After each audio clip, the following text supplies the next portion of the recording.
Now, moving out of the heavyweight class and going back into the lightweight class, we had Benson Henderson going up against Gilbert Melendez. And first here at the Uncut Sports Show, we would like to say congratulations, Mr. Henderson. You're now an engaged man. Yes, and that, you know what? This is the thing. Before, well, George and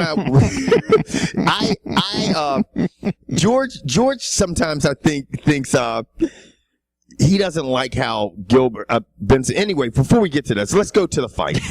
I think, we called it. I think Gilbert Melendez put up a lot better fight than we thought. I got a lot of respect for Gilbert Melendez. He's a fucking scrapper. He is.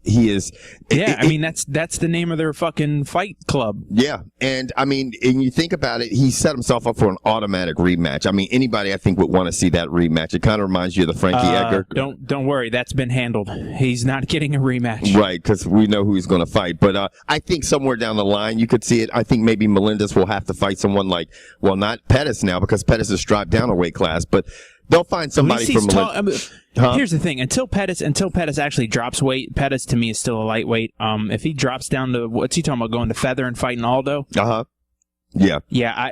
I'd rather see Pettis stay put, because I think Pettis can beat Henderson. I think Pettis versus Melendez would be a great fight. Yeah, I mean, he's, right.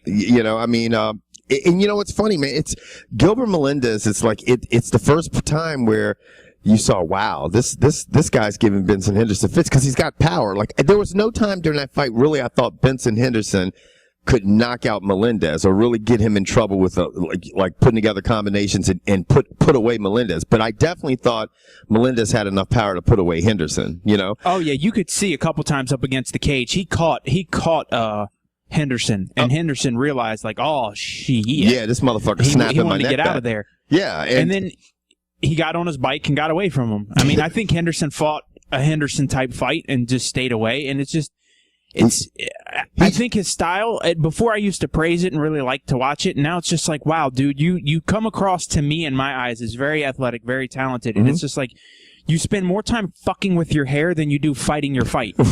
Well, I mean, I think he puts that hair in a ponytail, and then it just like Clay Guida, it just starts to fall out. That ponytail must have been held together with a paper clip, because that shit comes out as soon as he comes out to touch gloves. It's like Clay Guida. Seriously, braid that shit, fucking cornrow that motherfucking stuff up. Dude, Uriah Faber rocks cornrows. Do something with that shit, Pootie. That's what he should do, Pootie. He should definitely cornroll it up, because I think not even that everybody's like, oh my God, he keeps fucking with hair. It becomes a huge disadvantage, because one day you're going to get somebody that's going to see you wipe that hair, and they're going to time their fucking jab and just snap your neck back.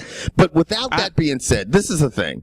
Getting off that, when we were talking before the cameras turned on, George, you were saying that, like, you seem like you were taking aside that it aggravates you how disinterested Benson Henderson was. And I was saying I actually kind of like it, because, you saw the crowd, obviously it was a hometown crowd for Melendez, and you saw them boo, which I thought just was classic, just had no class. Like, the guy's fucking proposing and you're going to boo. That's just some dog shit. These are the same people who booed all the way through the Frank Mir fight. Right. It's just like I said, to me, the people who show up to UFC events and the people who can afford to go are the same people who show up to NASCAR events to watch car wrecks. Yep. Like, they don't understand what's going on.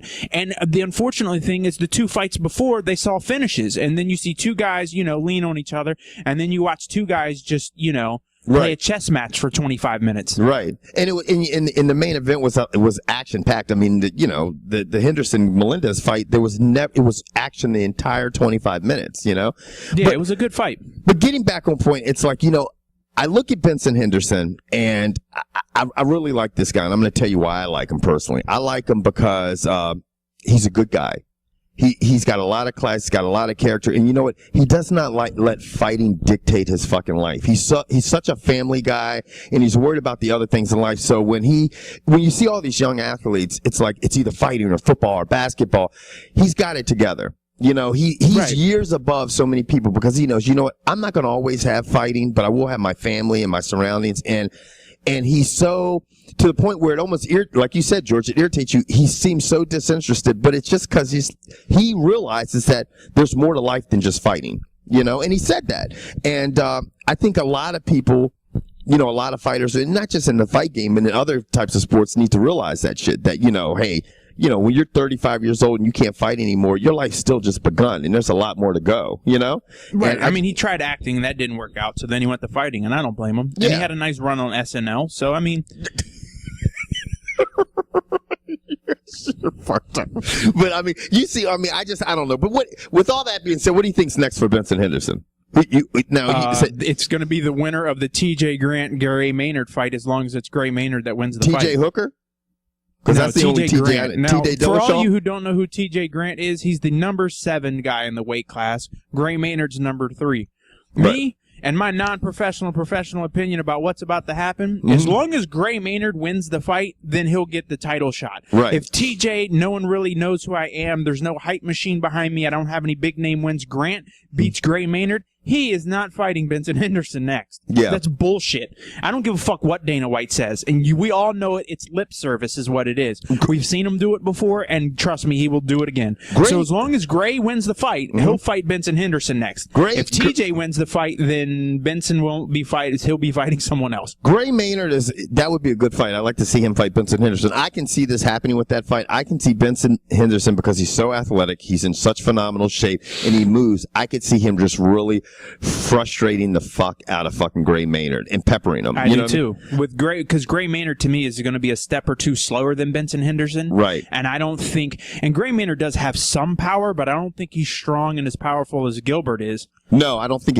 I just didn't realize about when they got in the ring together, because seeing Gilbert fight over in Strikeforce, you never saw him in the ring actually with these other guys over the UFC. I'm like, he's a big motherfucker. Like his upper body, I'm like, damn.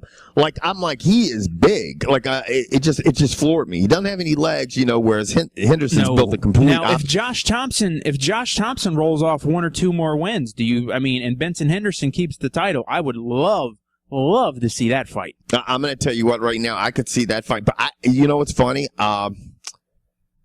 Josh Thompson's kind of unorthodox and stuff like this. For some reason or another, man, he seems to give Melendez fits, and he obviously finished Nate Diaz. But for some reason or another, I think the matchup with Henderson, I think Henderson could just beat him. I think he could pepper him and get away from him, and pepper him and get away from him. Well, you know what? I'd love to see him try. Yeah, because that's going to be hard. But I would.